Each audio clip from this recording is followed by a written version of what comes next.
This is a cold startup on my 1962 Ford Fairlane inline 170 custom exhaust.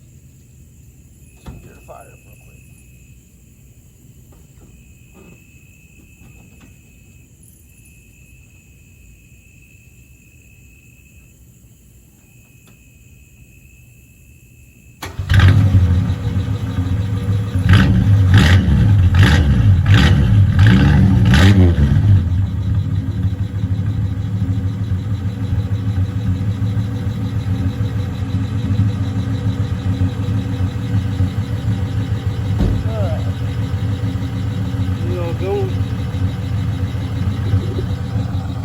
Check it out here.